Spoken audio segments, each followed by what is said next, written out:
kita bakalan dapat pundi-pundi dolar ya kan. Secara tidak langsung kita bakalan dapat pundi-pundi dolar dari video yang udah kita up itu. Biarpun sekarang view kita masih hitungan jari. Seperti aku ya guys, aku viewku masih hitungan jari, masih berapa sih, masih nggak ada seberapanya dibanding kalian gitu kan. Tetapi prinsip aku kuat, nggak apa-apa sekarang viewku segitu. Suatu saat nanti dengan sendirinya, dengan berjalannya waktu, view itu akan bakalan naik sendiri, naik satu-satu, naik perlahan-perlahan. Ibaratnya kita naik tangga juga nggak bisa langsung up ke atas gitu kan, nggak.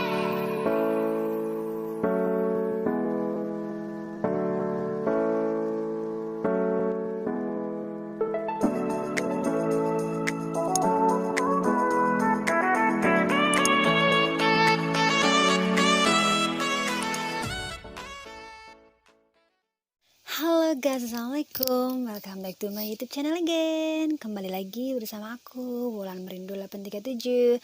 Bagi kalian yang baru bergabung, selamat bergabung. Bagi kalian yang sudah support channelnya aku, yang sudah subscribe channelnya aku, sekali lagi aku ucapkan terima kasih banyak. Thank you so much ya guys.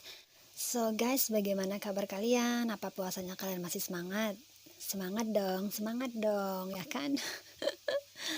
Nah oke guys, jadi di video kali ini Mbak Wulan mau ngapain? Mbak Wulan mau ngebahas apa?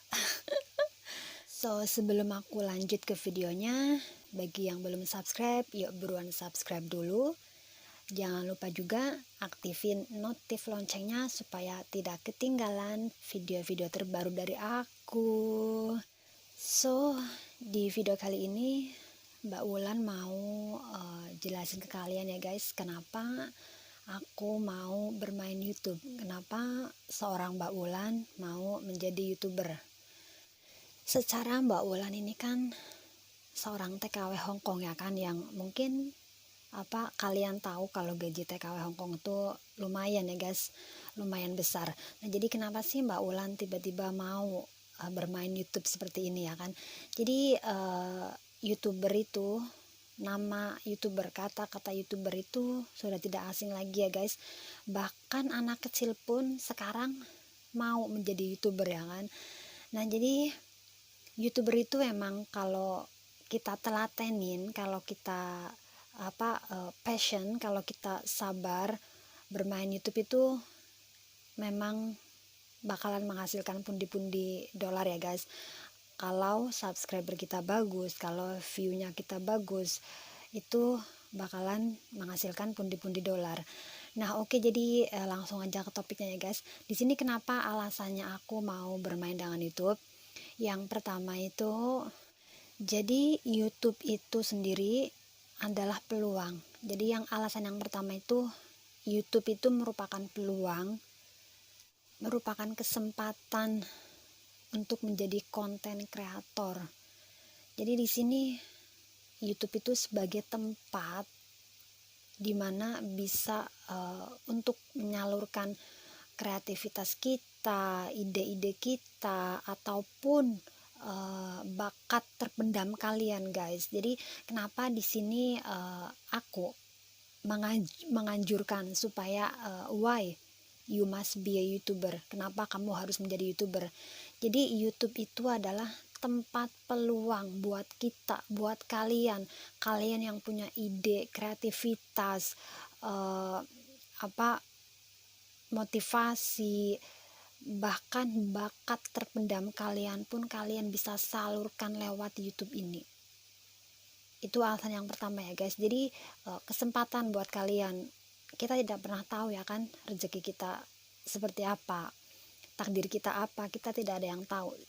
Siapa tahu dengan kita menyalurkan ide, kreativitas, bakat kita, siapa tahu ada sebuah channel televisi yang mau mengundang kalian. Kita nggak bakal pernah tahu ya kan. So jadi YouTube ini merupakan tempat ladang untuk kita menyalurkan semua kreativitas kita, ide-ide kita, bakat terpendam kita bisa luahkan semuanya di situ.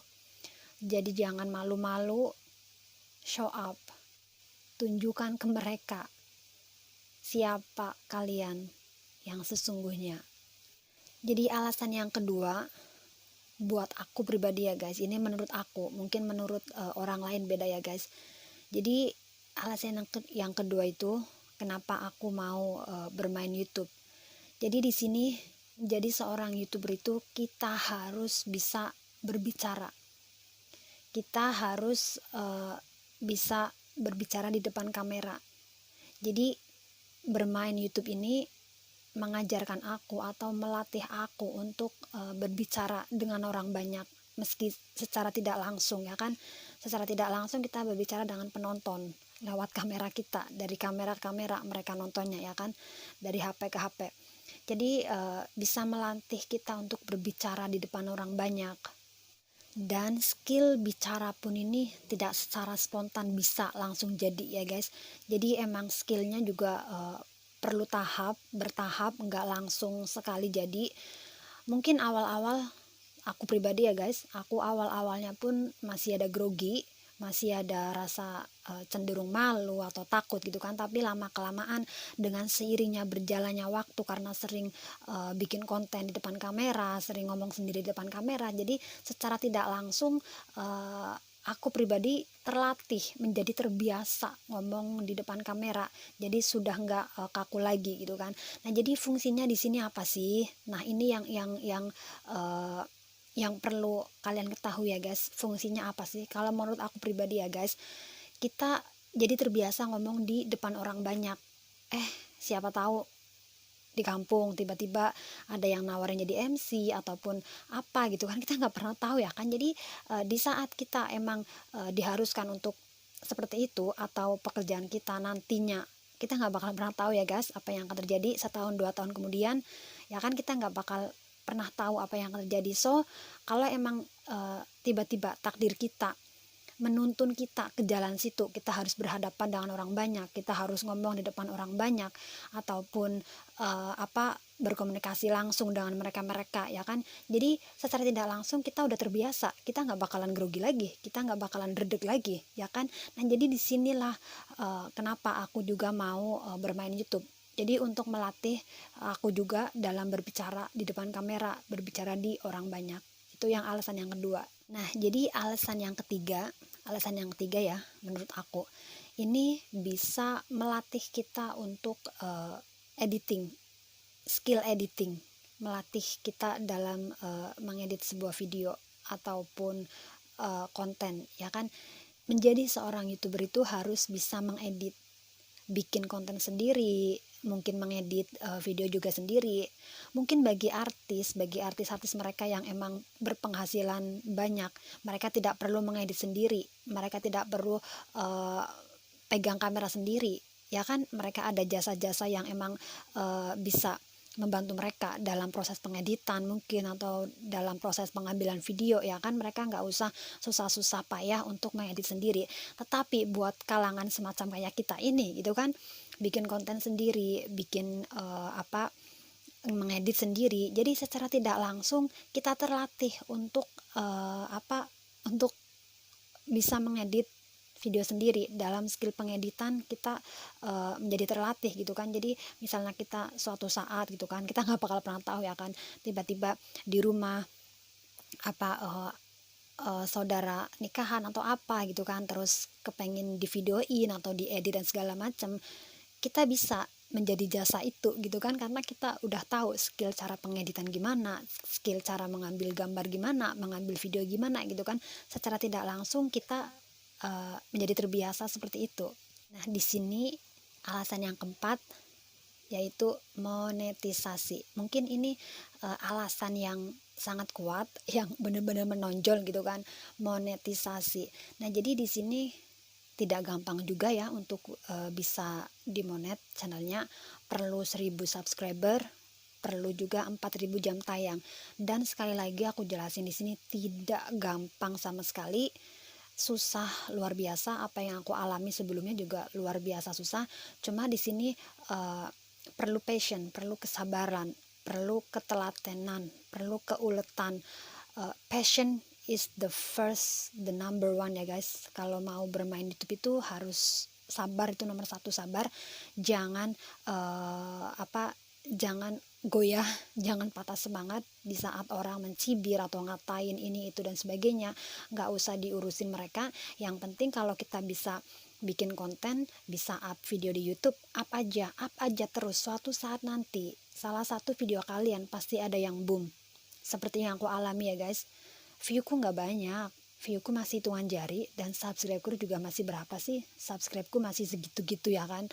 Tapi ada satu video di mana video aku yang emang udah 3 bulan yang lalu itu boom, sehingga sampailah aku bisa ke monet saat ini ya guys. Nah jadi mungkin ini adalah faktor yang paling menonjol, yang mungkin paling penting ya guys, yang paling diminati, yaitu monetisasi. Cuman monetisasi ini juga nggak gampang seperti apa yang kalian lihat. Perlu perjuangan, perlu kerja keras, perlu kesabaran dan keuletan. Terus alasan yang kelima, yaitu menjadi seorang YouTuber itu bisa menjadi sebuah investasi untuk jangka panjang. Ya kan, aku bukannya lagi menghayal apa jauh-jauh gitu kan, enggak. Cuman di sini jadi setiap video yang kita up di YouTube itu, video itu akan stay selamanya di YouTube, kecuali kalian hapus ya kan, ataupun pihak YouTube yang hapus.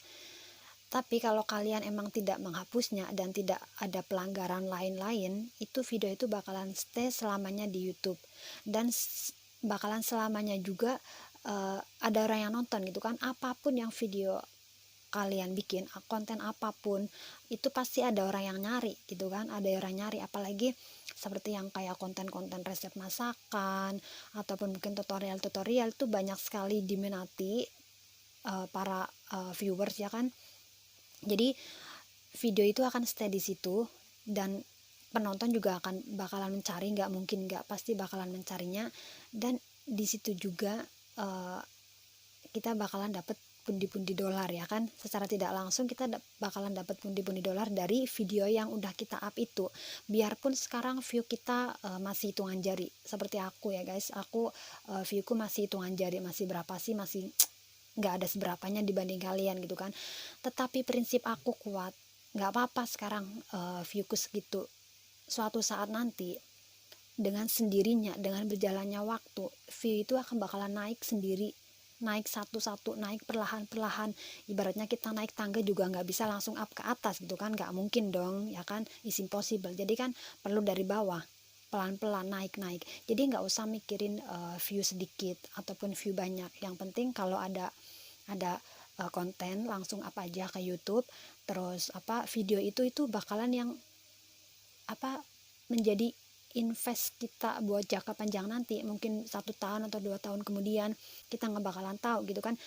Tapi jika emang video itu masih ada stay di dalam YouTube itu, bakalan selamanya juga kita bakalan dapat pundi-pundi ya. Biarpun pundi-pundinya nggak begitu besar, paling tidak adalah ya kan berapa sen ataupun berapa dolar, pasti kan ada dari video tersebut.